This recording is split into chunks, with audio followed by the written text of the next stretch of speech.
মাছ নিয়ে নিয়েছি, বেছে নিচ্ছি চুনো মাছ।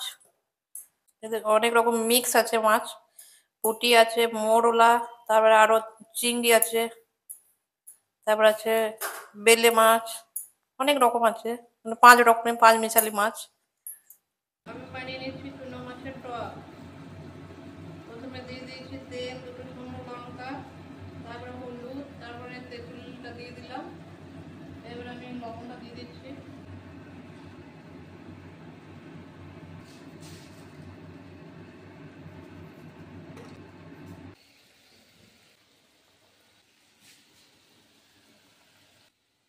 রাখা আছে তেঁতুল।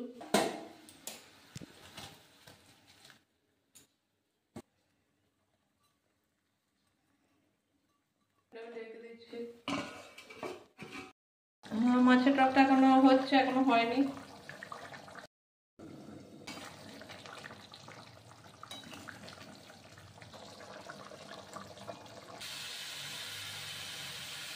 হয়ে গেছে চুনো মাছের টক।